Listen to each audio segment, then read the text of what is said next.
So, look, you were not just taught to earn money, you were programmed to suffer for it.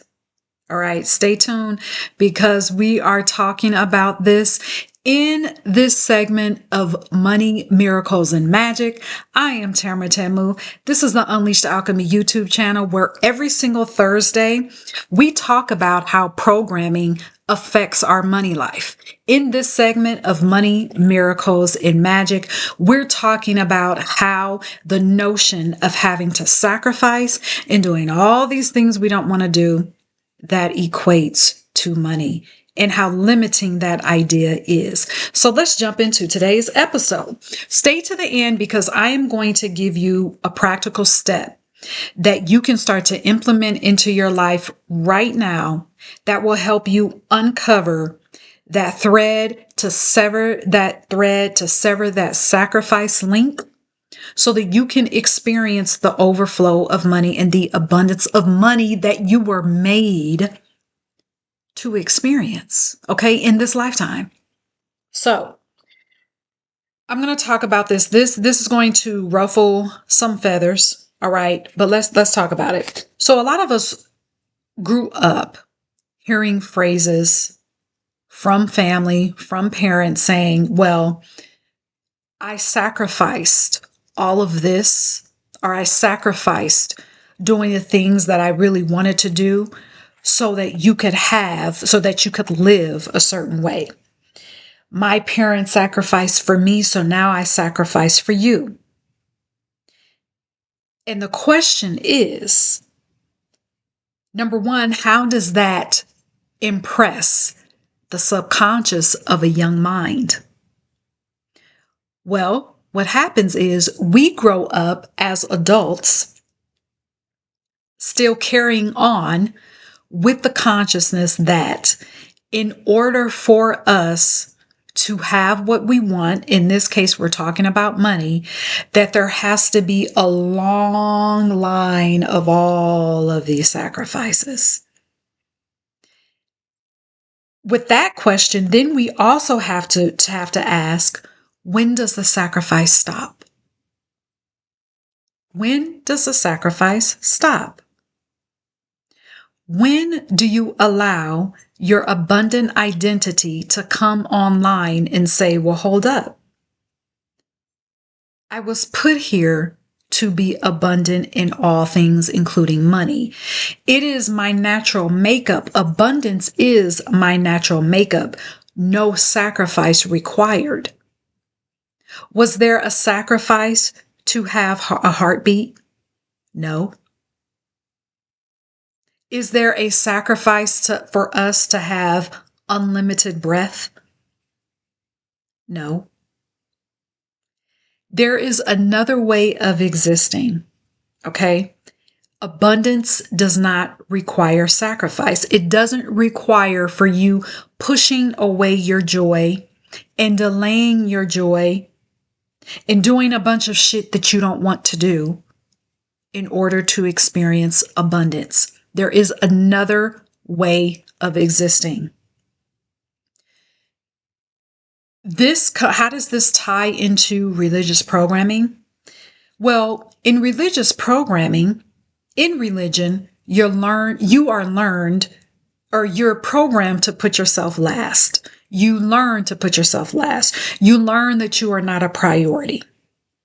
And when you operate from that identity, then yes, it becomes easy for you to fall into the sacrifice link. Because yeah, if you're last, if you're not even on a priority list, if you're not even your own priority, then yes, it'll be very easy for you to sacrifice happiness, for you to sacrifice your joy, or for you to think that you have to choose between what you desire. In this case, we're talking about money, and taking care of your family or taking care of other people. You think that there has to be some type of sacrifice. You think you carry on the consciousness of this or that. But when you start to move through life as an abundant being, there is no or. It is and it is all. So, growing up, I learned that my level of sacrifice, it determined my worth in having money.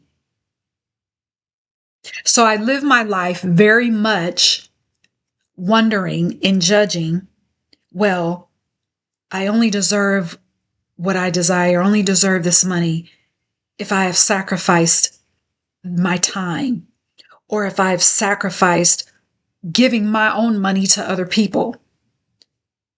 I measured my worth of having money based on how much of my joy I gave up in doing things that I didn't want to do, so that down the line, hopefully, I can have the money that I want. I can have the life that I want. I can have my desires. So you see how this plays out? So let's keep going. Okay. And by the way, to dive deeper into this, get my book, Tales of a Money Maven, how religious and other programming has fucked up your money. It is an ebook that is available on my website. This is a deep dive. Yes, it talks about money, but it also uncovers how religious programming just operates in all parts of your life. Okay. So I want to tell you this. I want to give you an example. I was listening to an individual who is a very talented, naturally born musician. And I could see the hurt on this individual's face. I could feel as this person was talking about how they now view this natural gift of music and to create and to write and to sing, to create masterpieces. They have put this on a shelf because they told themselves, well, I've had to sacrifice all of my life. So therefore, this gift, this genius that I have is now just a thing that I do on the side as a hobby. Now, there's nothing wrong with that. But you have to ask the question about how the consciousness of a person who thinks they have to sacrifice and sacrifice and sacrifice to not be able to touch this thing that they were born with, that they never had to go to school for, that it just came naturally, that somehow they think that they now have to just put that on a shelf somewhere. They've spent their entire life sacrificing their joy, doing other things that they didn't want to do because they felt like they couldn't touch this genius sitting over here waiting to explode. And this is an individual that I know grew up in religion. And that religion is still playing out in their life, that dogma that they have to sacrifice and put themselves last, that they can't have what they desire, that they can't have what they want. It's still operating. Does this person go to church? No. Not anymore. But that sacrificial link is still operating in their life. So, here's what I want to give to you. I'm going to ask you a few questions. These are journal prompts. You can call them that. By the way, these journal prompts that I've given you, if you have been watching this Money, Miracles, and Magic segment on the Unleashed Alchemy channel, the journal prompts that I'm reading you are from this book. Okay? So it's not just a book. In the back, there's over 50 of the journal prompts that will help you do a deep dive so that you can uncover your money story and how programming has affected that. It has affected your money experience. All right. So Here's what you want to ask yourself. Are you open to the belief, idea, and possibility that you can create and have financial abundance during doing work that you genuinely love? Because remember what I said earlier. You weren't just taught how to earn money. We can all earn money. We can go get a job and earn. That's earning money. That's trading time for money. You're earning money. We all know how to do that. We were taught that. But we were programmed to suffer for it. We were programmed to suffer for money. We were programmed to believe that we have to do things that we don't want to do for money. That's my point here.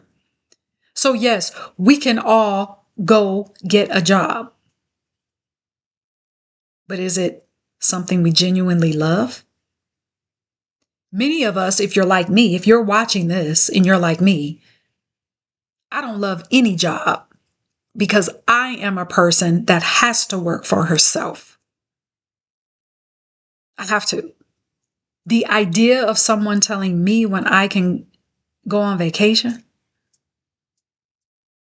the idea of me having to clock in and clock out, and I can talk this way.